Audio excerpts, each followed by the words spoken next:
When you want to learn more about an industry, you talk to insiders, right? Well, that is exactly what we are doing this week.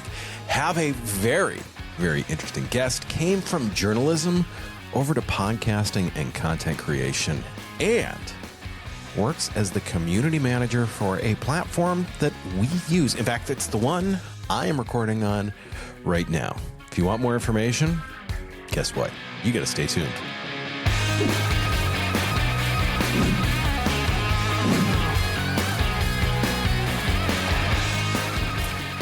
So, Kendall, you started NBC, Bloomberg, and now you are in podcasting. I mean, podcasting overall, you work with Riverside, who's largely based in podcasting, but is reaching out to some of the live streaming stuff, some of the back-end editing stuff, some of the video stuff. When, you've got this great journalistic background, when did you say, hey, there's a pivot to podcasting here? There's got to be a way to break into podcasting here. No, actually, I'm constantly surprised by how much overlap there is between television production and podcasting. And I think that there are a lot of ways. So, technically, I would say, just how a video moves, how you, if you take away a pause and, switch the scene so that you, kind of erase that pause, those kinds of editing tricks is on one hand, but then also just the art of interviewing, the art of, speaking to somebody and asking questions and the order of all of it and the way that you hold a conversation. There are so many parallels that I find all of the time. Even the other day I was doing a webinar and the guest dropped off and suddenly I was putting on my television reporter hat and I'm like, while we wait for our guest to join again, I'm going to ask people in the chat. It really it brought back into me. I'm like, all right, let's fill this dead air. So, but as far as the career move, it was a slow but steady build up. So basically, I was a political reporter for the 2016 presidential election in the U.S. and was very cool experience. And I afterwards simultaneously found love, adorable, but that love was not in the U.S. So then I had to figure out okay, if I can't be reporting on politics, what's my next step? And from there, it's kind of a cliche of when you're a journalist, you're either going to marketing or you're going to PR. But I was like, okay, well, I'm going to be in, it's really a cliche. Half of the people I work with now are in marketing. So I ended up going into content writing because I was like, okay, I like to write. That's what I did. I'll do this. I found that I did not love to write as much as I thought I did. I just I love long form. I love to write and an article, but when it comes to you have 3 words to describe a product and it's the first fold of a website, it's really hard. It is it's very you can have one person read it and they love it and another person read it and they're like, no, let's change it. And just kind of that back and forth was not my favorite thing. And then, and then Riverside reached out. I just, if I'm going to spend 3 weeks, do I want to grow or expand? And people are going back and forth to that word. I don't want to do either. I want to go to bed. So I can empathize with that. Yeah, it's content writing is such an art, but it was something that I wasn't I was doing and I felt I was doing well, but I wasn't passionate about it. Sure. And then Riverside had reached out about a community manager position. I was like, what the heck is that? So when they sent me a job description of what that would include for them, I was like, oh, this sounds exactly like me. This sounds like such a perfect job for me. And especially to do that with podcasters and content creators, it's just such an interesting group of people that I realized what I loved about journalism wasn't the writing. It was taking the stories and hearing the truths and the stories of so many people and then being what's the headline here? What's the story? What do we all have to know from all of these opinions and all of these truths and all of these stories? What's the main takeaway? And I think that kind of bring that into how I am as a community manager. Yeah, no, that makes perfect sense. And it's interesting because we joked about it in our emails back and forth where I said your fame as the Riverside community manager, and you're like, no, not famous. And I'm like, yeah, no, you wrote, and I will remember this. You wrote, you're famous enough that blah, blah, blah. And I remember this because like it's become like a joking quote in the office that I'm like, I'm famous enough. Like people be like they're like somebody's, I forget what happened the other day, but I was like, I'm famous enough that I don't need to take this coffee to the sink. Like somebody else should be doing this for me. Like it was like a ridiculous statement like that, but I remember it word for word because like I was like, I should frame this and put it on my desk. So thank you for that. It's not only become an ego booster for me, but it has become office fodder for the rest of us. I love it. So Kendall Breitman, we're famous enough. Famous enough. This is fits. I mean that. Let me know when you get the. I still argue this point, but I appreciate it and want to put it on my desk. Yeah, let me know when you get the award for that. We'll make sure that. Thank you. I don't know what it looks like. I send it, but I won't have you send it to my home because if I'm famous enough, then like the famous people don't do that. You know, PO box somewhere. Right. Somewhere. No, well, I'll have my people contact your people. Yes. Perfect. My agent. Yeah. With that, kind of talking about Riverside and what Riverside does. Obviously, we're recording in Riverside right now. Obviously. There's half a world between us, essentially. And it's a tool that we use. It's a tool that's grown. Because I remember years ago first testing Riverside for a couple of things back when some of the stuff was still a little bit wonky and awkward for all the platforms. But it's teenage years, you know. Correct. It's those awkward doesn't know what to do with his body. Years. No. How is this happening? Where am I? Right. Where am I? Where's this going? Why am I snotty? All these other types of things. What are my goals, my hopes, my dreams? Yeah. Correct. So now it's interesting to have watched Riverside turn into more of the full-on like content platform. Where there's the webinars, where there's the editing can be done in it, where you can do the live streaming and the things of that nature with it. With that, is it really, like for Riverside, is it the goal to kind of become that one-stop shop for people that are looking to create that marketing content or the personal content or those other types of things where they can come in and they've got, because I know you guys can help with some of the posting now, correct? Yes. So yes, that's definitely the goal. And I will say that it's like, it's a goal for a lot of reasons. One of them being that just like, whether it's podcasters, whether it's content creators, marketers, like we're all balancing so many tools right now that like I'm recording somewhere and I'm downloading it and then I'm editing it somewhere else and making clips somewhere else. And God forbid I have like a scheduler as well, like a scheduling system as well. And that's another thing. It's just like so many tools and it's just like a lot to manage. But more importantly, it's also like for independent podcasters, creators, marketers. It's like less marketers only because like, you know, you're part of a business. So, but it's a lot of money. Like if you want to be if you want to go into podcasting, suddenly you're like realizing that you need a hosting platform, you need a place to record, you need a place to edit. If you want to make AI clips, it's another, like, so we're basically trying to make it, our whole goal is to make content creation more accessible for more people. Because when we do, you get more stories from more angles, and that's, I think, how people connect and having conversations. So I think that's like a big driver as like, in this economy, I'm kidding, but like it's kind of like how can you it's such a barrier for people to tell their stories when they realize they need so many tools. So yeah, we introduced hosting, we have live streaming. And then, you know, we started as a remote recording.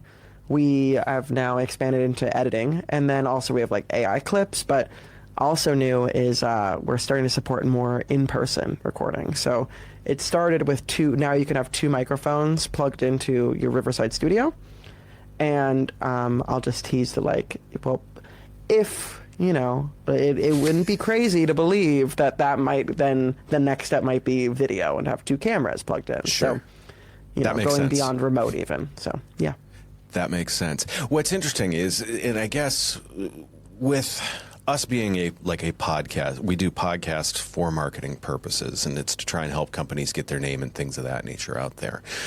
What do you think is probably, besides all of them, what is one of the most powerful tools that would be, and when I say powerful, I mean not just powerful from what it gives back to time, but in terms of relevancy, in terms of what it allows people to do for outreach? What do you think is probably one of the more powerful things from that aspect that Riverside has?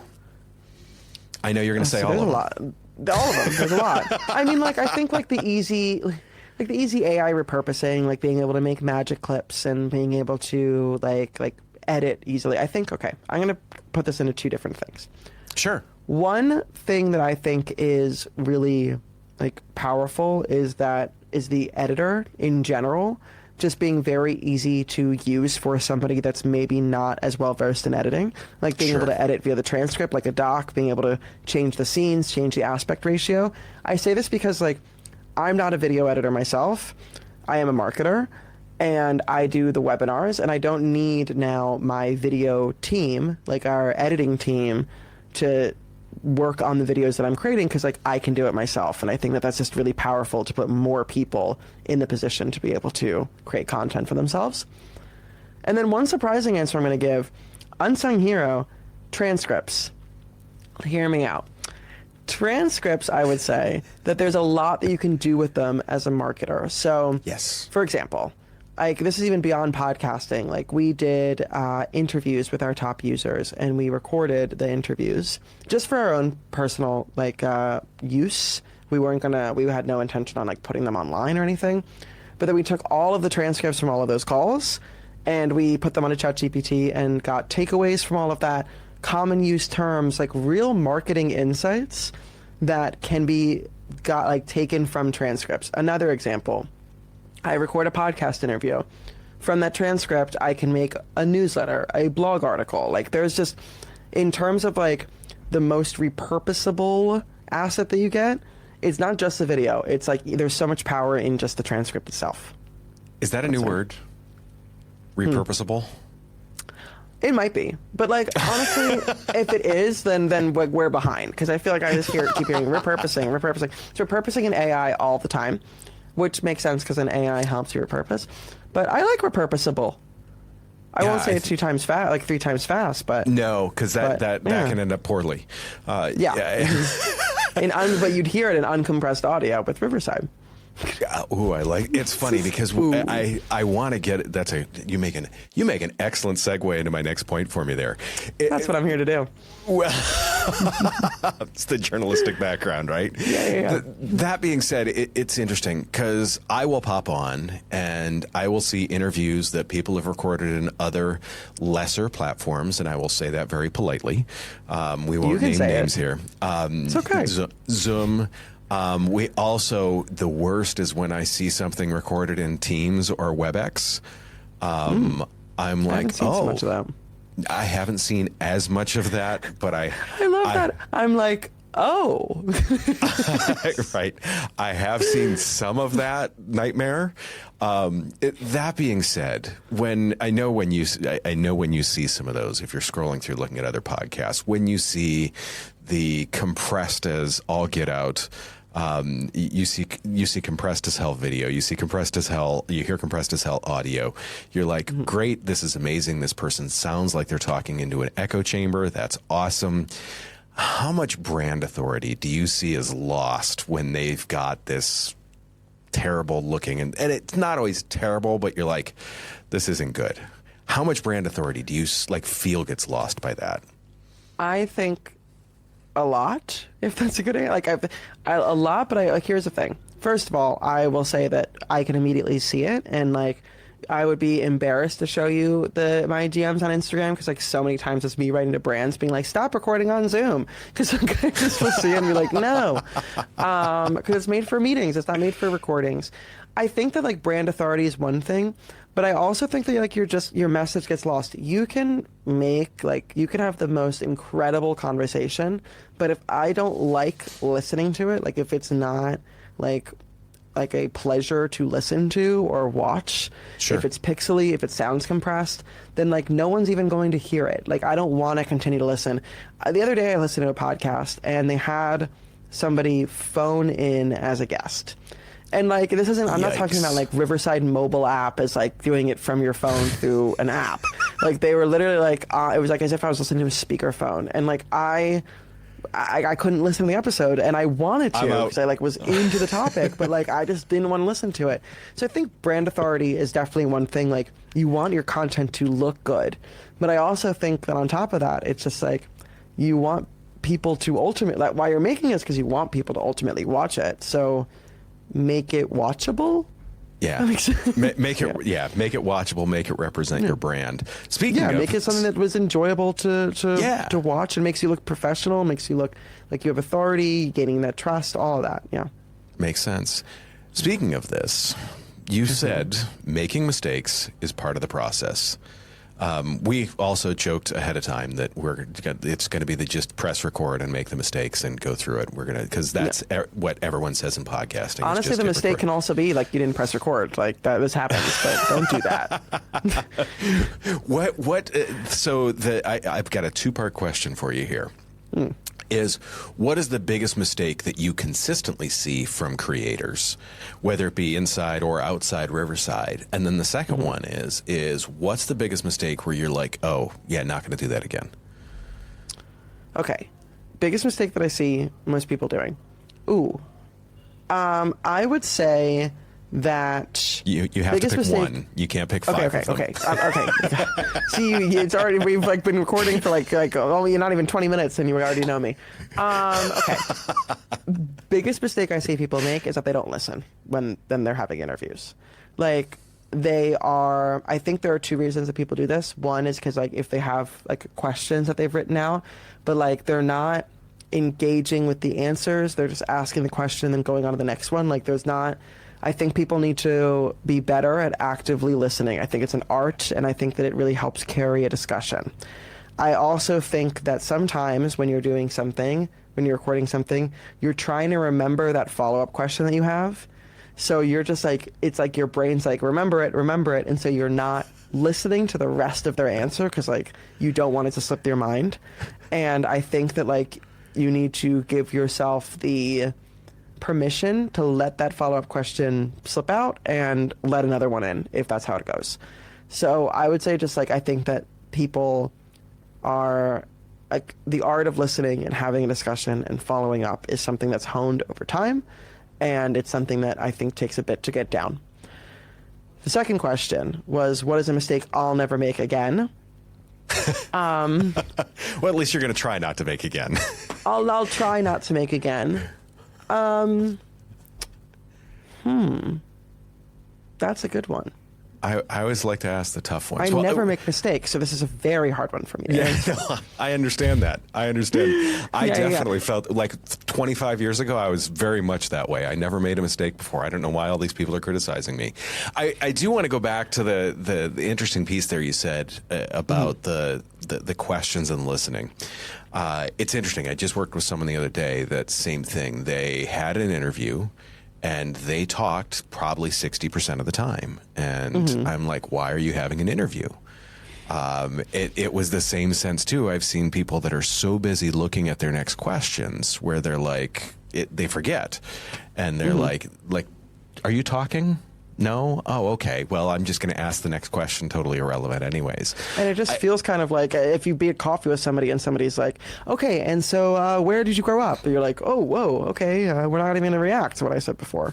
Yeah, it's like, it's like, I understand having questions. Like, I'm not knocking questions. I just think that, like, there's a discussion that has to be going around. 100%. I also am not knocking, like, people talk. I come back to an interview because I like the host.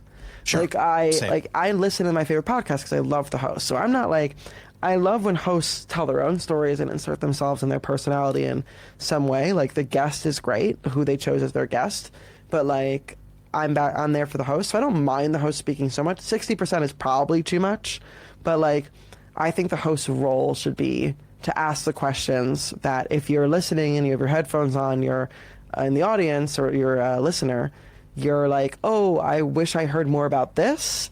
For that to be with that, I think a host needs to be in tune enough with their audience that they know what that question is going to be. It's interesting, and I'm going to make an analogy here, and I would like you to rank my analogy from 1 to 10, just to see where we're at here. Like the show Jeopardy. No one watches the show Jeopardy for Ken Jennings, the host. In the same sense, if they hated Ken Jennings, they also wouldn't watch the show. So he's not the reason why people watch it. They watch it for the other stuff. But if they hated him and thought he's irritating and all these other things, they probably wouldn't watch it. So to me, it is kind of that, like, the host is the driver. The host sets the tone for things, but yet you're probably there partially for the guest too. Is that a 5? Yeah. What are we ranking out of 10? Yeah, 5. No, because I'm saying I agree and disagree.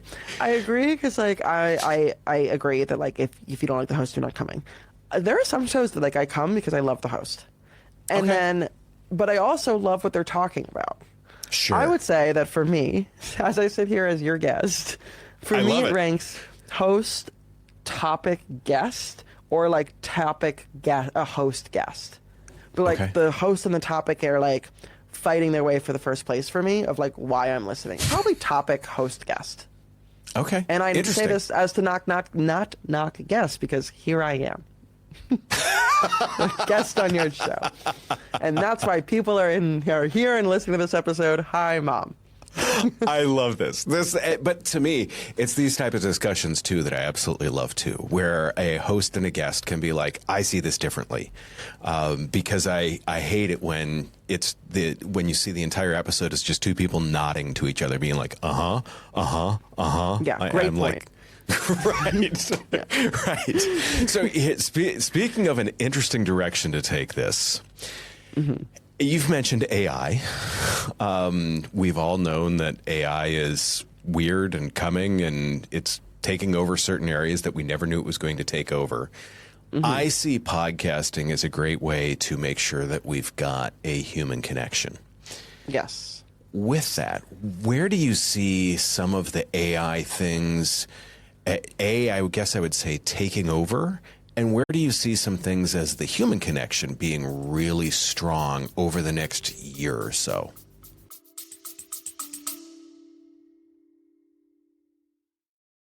Is your podcast not getting the results you hoped for? Are you feeling stuck and unsure how to grow your audience or make a real impact? We get it. Podcasting can be a challenge, but with the right strategies, it can be an incredibly powerful tool. That's why we're offering our free no-pitch podcast consultation. We'll spend 30 minutes with you identifying areas for improvement on anything from optimizing your audio or video quality to developing a content strategy that resonates with your customers. If you're ready to unleash your podcast's full potential, visit the link in our show notes to schedule your free consultation. Space is limited, so sign up today so we can help you create a podcast that truly shines.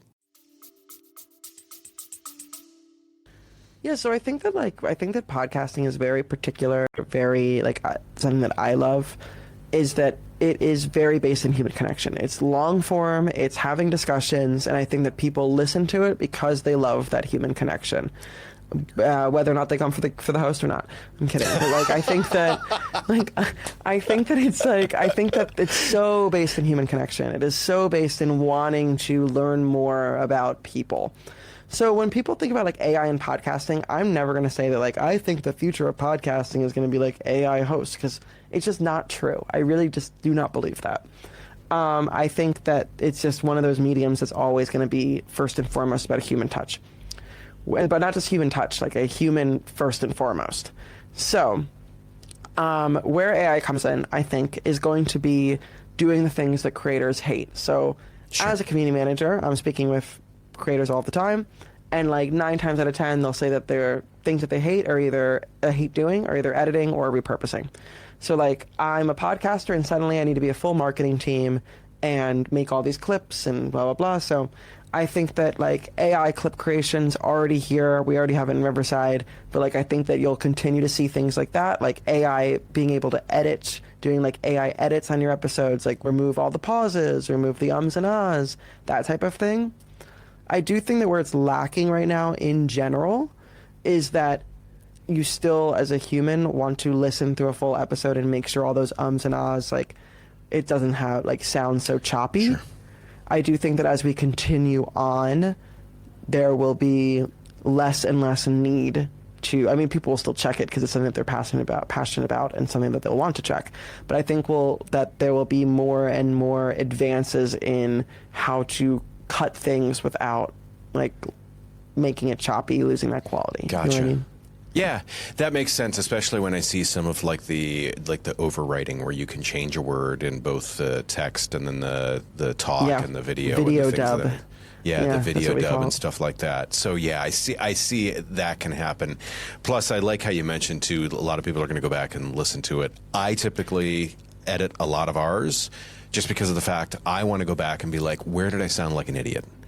I also like there's sometimes where like the scene will switch and it'll show me like nodding, but sometimes it'll just be being like scratching my head, and I'm like, no, don't switch the scene there. I don't want to look like that. So like I always like I am unable to, like, that's just me, and I feel like a lot of creators can relate.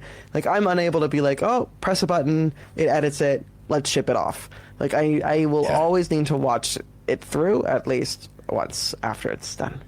We make sure the same thing, and I always joke, it's part of the reason why we always talk about, like, in our studio here, we've got 3 cameras. We've got a wide that covers both people, if there's 2 people at the table here, and then we've got a camera on each person. And, like, in the class that I teach, I always talk about, like, hey, look, if we're on the wide, and one of the people decides to jam their finger up their nose, you obviously go to the tight on the other person.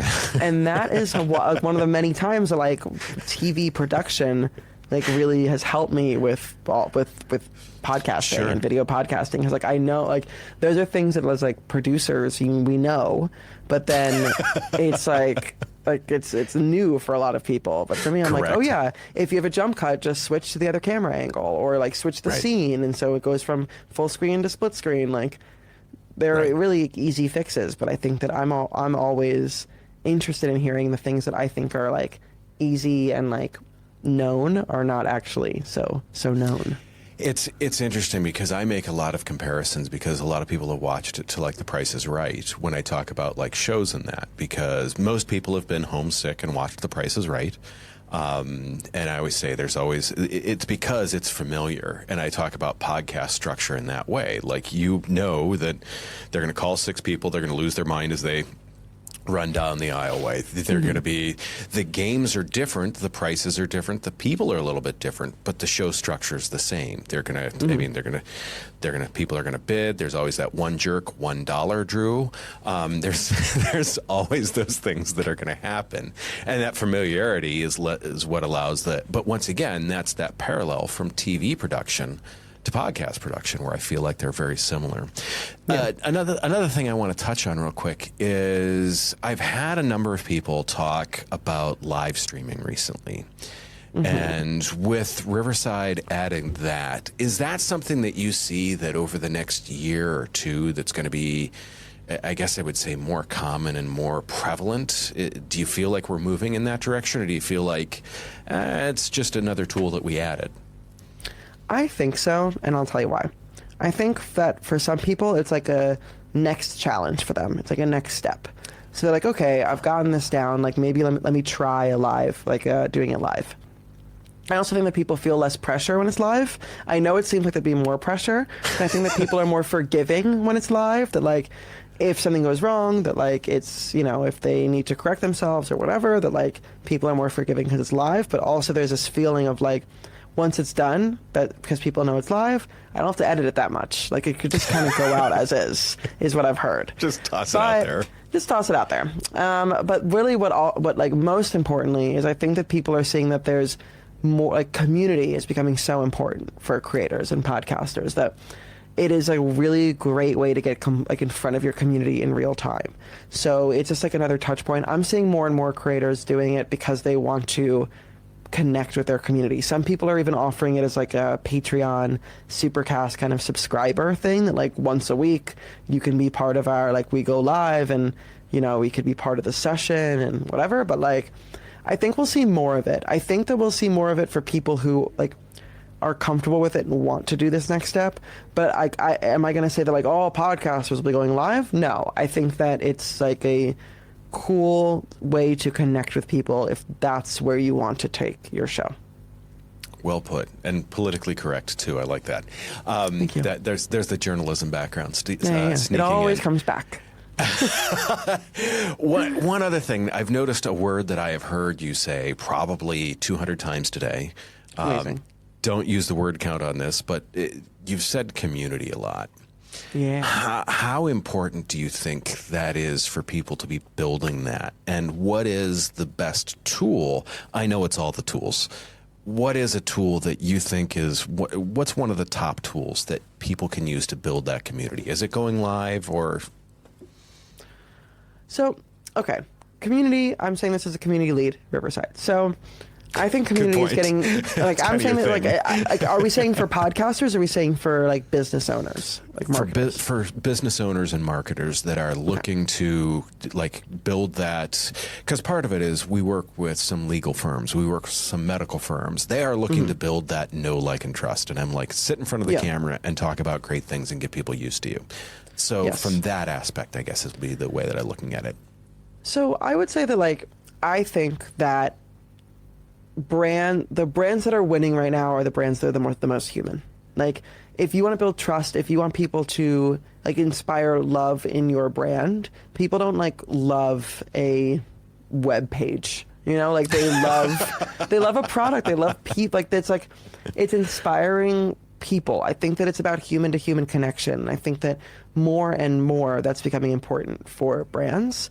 I think that it inspires loyalty. I think that also, like, we are for a while, like a little while ago, it was, like, all about influencers, and I'm not knocking influencers. I think they're still, like, very important as far as marketing, but more and more as we're seeing, like, it's about peer-to-peer recommendations. If I'm going to buy, I have a baby, so if I'm going to buy a stroller, I'm going to ask my friends who have kids, what strollers do they have? What do they like about it? I'm going to go on Reddit. I'm going to see if people on Reddit recommend this stroller.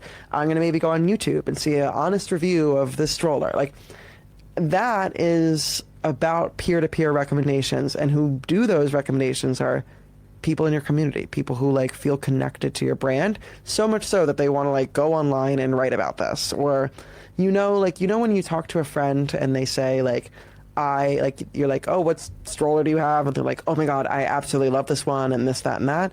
That's built over time by trust, by loving the brand. I think that is really based in community. So that's one of the reasons that I say this, and, like, the importance of building it. I think as far as how, and, like, a tool for doing that, I think that it's going to differ from brand to brand, like, where they have that community. But I think the biggest tool is, like, using your humanness. And by that I mean, like, it's not a tool. It's like, if somebody comments on your Instagram post and you're a brand, like, the power of being able to reach out and say, hey, thanks so much. Like, would love to have you hop on a call with our product team and learn more about what you're working on. Like, we do that at Riverside. Or if somebody has a feature request, like, saying, hey, I sent it over to the product team, and then when we implement it, I write back to them and say, hey, we implemented this feature, like, that you asked for a month ago. Like, the tool is really just making, like, if it makes sense, just making those connections of people at every touch point. That's social, that's community, that's support, that's the product itself. Like, I don't know. I think that that's where community is really built, is there. But then as far as, like, a place to build community, there's Circle, there's Facebook, there's Discord, it kind of, LinkedIn, it kind of depends on where your audience is. 100% makes sense. 100% makes sense. With all of that, and I am gonna put the caveat on this one. If you can give advice to a podcaster out there, besides just hit record, not so I pulled that but off the actually table. hit it, because it's really sucks to not hit record. What would be that one piece of advice that you would give them when it comes to, like, and like I said, we're talking to business owners, we're talking to marketers of small, mid-sized businesses. What's that one piece of advice that you give to them? It's going to be a weird one. Just be cringe. And I say this because, I say this because, like, I truly think that a lot of people are worried about doing video, or worried about getting into podcasting, or, like, worried to make this next step, because they're like, oh my God, like, these people are going to see me online, and, like, they're going to see me podcasting, or, like, there's this nervousness of how you're going to look. Sure. You know what I mean? Like, how you're going to be perceived. But all of these people that we look at online, that we say are successful, are maybe a little bit cringe to the people that they went to high school with. Like, if that makes sense. You know what I mean? That and I'm saying this because it's a problem for me. Like, I'm worried that I'm like sometimes, like, I haven't started my own podcast. I'm like, oh, but I don't want to look this way or that way or whatever. Like, I'm nervous to put myself out there. And I really just think that for everybody that you admire, they've had that discussion with themselves and they've went for it. And so I know that's a really weird answer to give, but I love it. Lean into being cringe. Just do it. And I'm saying this to somebody who hasn't. So, like, completely unsolicited, unfounded advice from a non-expert on cringiness. Well, an expert on cringiness, but a non-expert on leaning in. Yeah, So well versed in the cringe, but less versed in the leaning into it. It just happens naturally for me.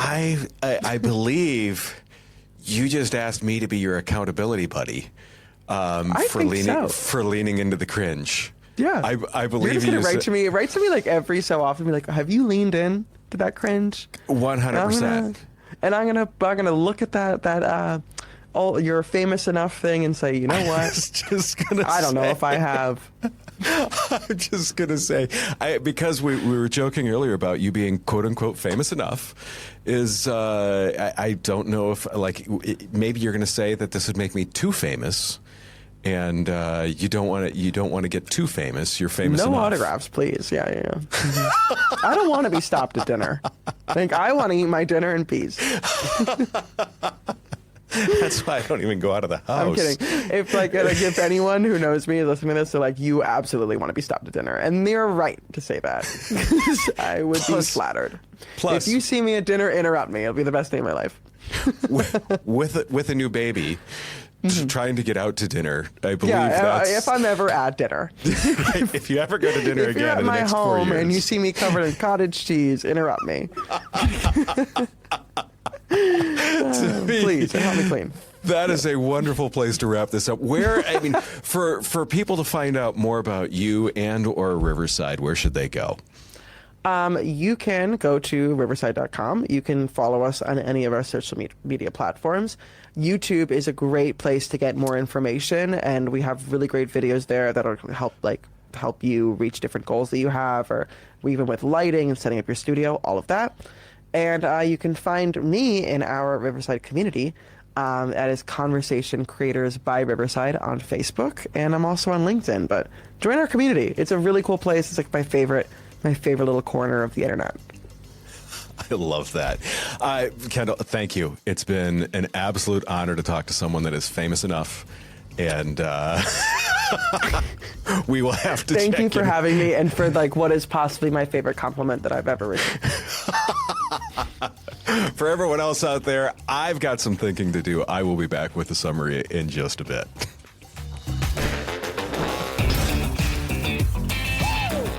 Kendall's the community manager for Riverside, like we said, and through doing so many webinars and so many other Riverside events, that's where I came up with the famous line. And famous enough was where that stemmed, because I said, hey, you're famous, to which I got the reply, no, definitely not. And I said, well, famous enough.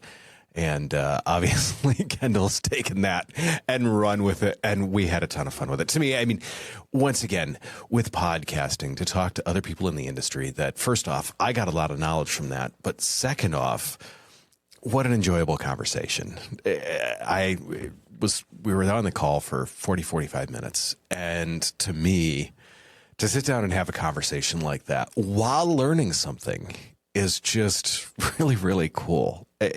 Once again, I love so many things about podcasting and what it does in terms of your ability to market, in terms of your ability to reach out to new people. Additionally, there's one or two questions that I've had. We use Riverside a lot. We use Riverside when we're recording for a number of people, especially when they've got remote.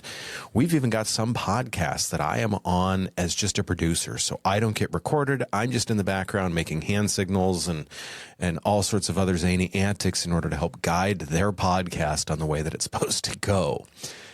It's been a great platform for us, but to be connected with someone like that when there's an issue, when a new feature comes out and there's questions on it, I'm now able to be connected with the right people that will be able to tell me the right things and how to do it.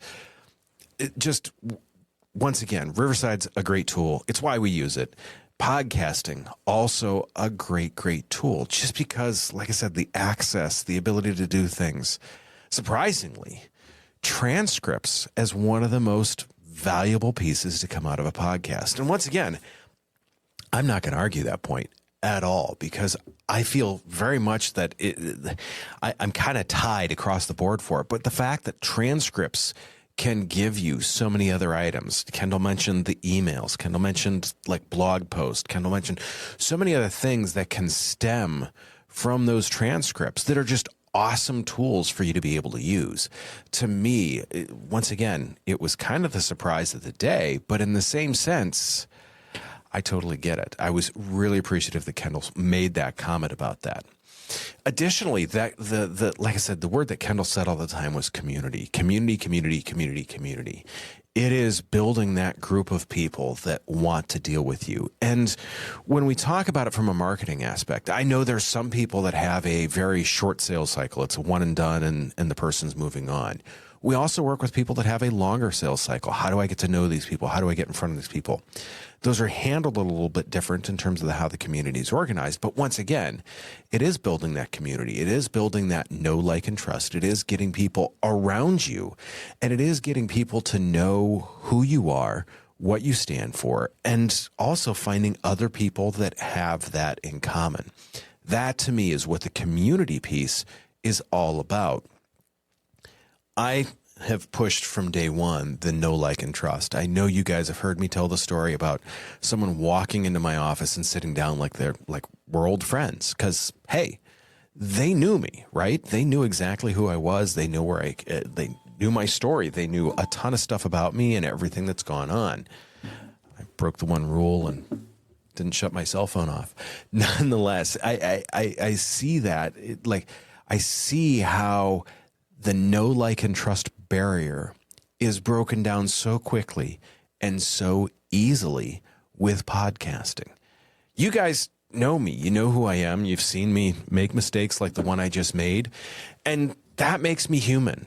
And that makes you know me. That hopefully makes you like me. I realize I am not everyone's cup of tea, but there's a trust there.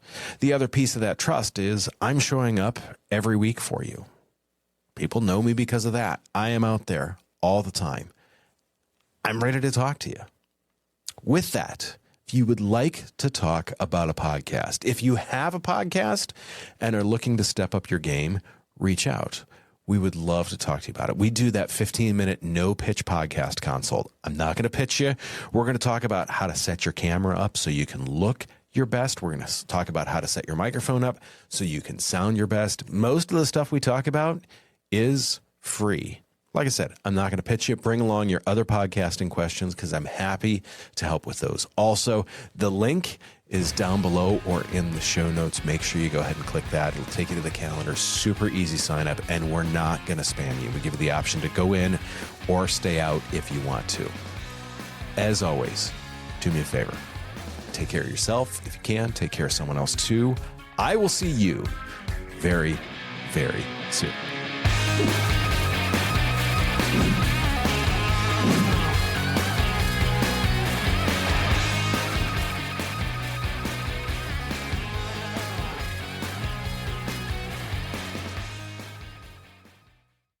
Creating engaging content can feel overwhelming, but it doesn't have to be. That's why I'm excited to share our Stomping Podcasting newsletter.